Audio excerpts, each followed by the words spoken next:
Shalom jemaat Tuhan, kita berjumpa lagi dalam renungan harian. Hari ini kita akan bersama-sama belajar tentang Injil.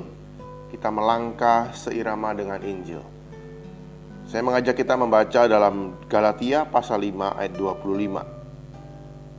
Jikalau kita hidup oleh Roh, baiklah kita hidup juga dipimpin oleh Roh. Nah, saudara, orang yang serupa dengan Kristus adalah orang yang hidup dipimpin oleh Roh Kudus. Jadi kelihatannya orang yang hidup serupa dengan Kristus dan hidup dipimpin oleh Roh Kudus adalah sama. Beberapa bagian dalam Alkitab memaparkan daftar contoh-contohnya, indikatornya, bagaimana kita hidup dipimpin oleh Roh Kudus.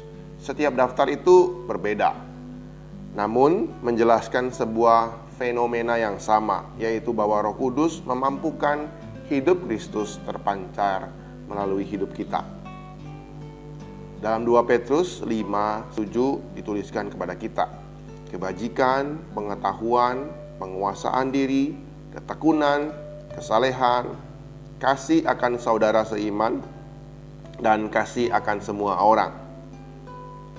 Dalam 1 Timotius 3 ayat 2-3, tak bercacat suami dari satu istri, dapat menahan diri, bijaksana, sopan, suka memberi tumpangan, cakap mengajar orang, bukan peminum, bukan pemarah, melainkan peramah, pendamai, bukan hamba uang.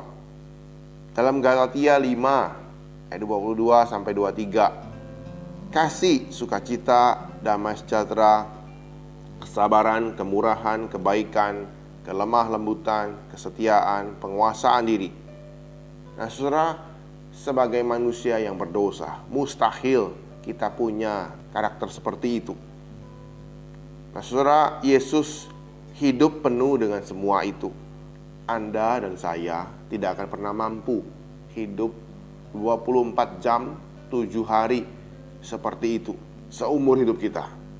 Nah, saudara, gereja tidak mungkin memprogram ataupun memaksa jemaat untuk bertingkah laku dan berkarakteristik seperti itu. Karena tingkah laku kita dan karakter kita itu terpancar dari hati kita. Tapi karena Yesus dan Roh-Nya lah yang membuat kita bisa melakukan hal itu, menyatakan karakteristik seperti itu. Ialah yang memampukan kita berjuang, bergerak seperti dirinya. Nah, saudara, dari berbagai bagian di atas, mungkin dalam suratnya kepada jemaat Galatia, Rasul Paulus lebih detail menjelaskan proses bagaimana kita berkarakteristik seperti Kristus muncul secara organis dan mekanis dalam hidup kita. Mari kita cermati secara khusus Galatia pasal 5 ayat 25. Jikalau kita hidup oleh Roh. Nah, ini Kristus membuat perubahan itu secara organis dalam kehidupan kita. Ada sifat indikatif di situ. Nah, kita yang tadinya mati oleh dosa, di dalam dosa, mengalami kebangkitan rohani karena Allah memberi kita hidup baru oleh Roh-Nya. Nah, sama seperti Lazarus, secara pasif dia dibangkitkan. Itu karena kuasa Allah. Nah, kita pun hanya menjadi objek dari inisiatif Allah menyelamatkan kita. Kita tidak mau, bahkan kita merasa tidak butuh. Seringkali kita tidak berterima kasih karena kita telah menerima keselamatan yang tidak layak kita terima. Ini secara organis dan indikatif Allah merubah hidup kita. Kemudian yang kedua adalah baiklah kita hidup juga dipimpin oleh Roh Kudus. Nah, ini mekanis, ada sifat imperatifnya. Nah, meskipun keselamatan kita 100% adalah karya Allah, kita perlu mengerjakan keselamatan kita. Ini adalah bagian kita. Nah, apa yang harus kita lakukan? Nah, Paulus menggabungkan sisi organis dan mekanis ini dalam suratnya kepada jemaat di Filipi. Ia berkata, karena itu tetaplah kerjakan keselamatanmu, karena Allah lah yang mengerjakan di dalam kamu, baik kemauan maupun pekerjaan menurut kerelaannya. Filipi 2 ayat 12 sampai 13. Nah, jadi artinya kita dipimpin oleh Roh Kudus, itu artinya kita seirama dengan Dia.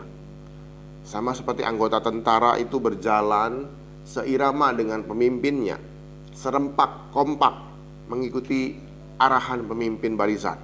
Itu berarti seperti itu.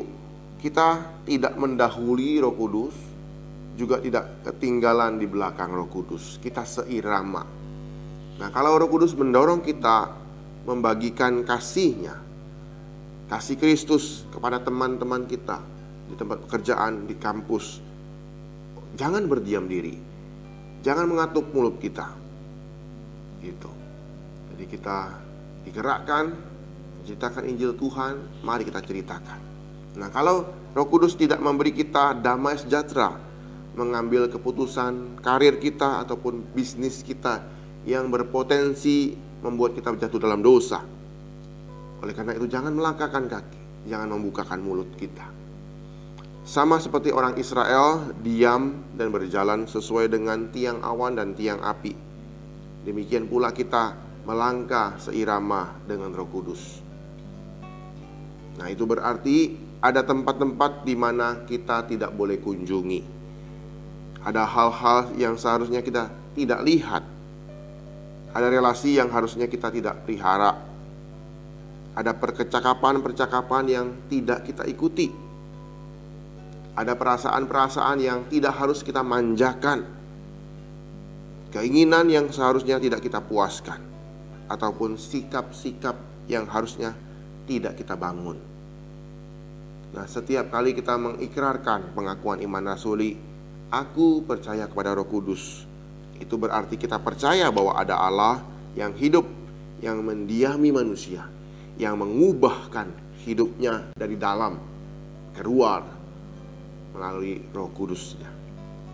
Inilah yang diinginkan Roh Kudus, supaya kita memuliakan Allah dalam setiap hidup kita, tindakan kita di setiap waktu. Nah, saudara, biarlah hidup kita seirama dengan Roh Kudus dan memuliakan Bapa di surga. Amin. Mari kita berdoa. Tuhan, kami bersyukur buat firman Tuhan pada hari ini yang boleh mengingatkan kami supaya hidup kami dipimpin oleh Engkau, Allah Roh Kudus. Dan kami sungguh-sungguh boleh menyerahkan hidup kami, pikiran kami, kehendak kami untuk Engkau bentuk, untuk Engkau pimpin. Dan kami boleh memancarkan kasih Kristus dan terang Kristus dalam kehidupan kami. Pakailah kami Tuhan, mampukan kami. Tolong kami peka akan pimpinan-Mu dan bimbingan-Mu. Di dalam nama Tuhan Yesus kami ucap syukur dan berdoa. Amin.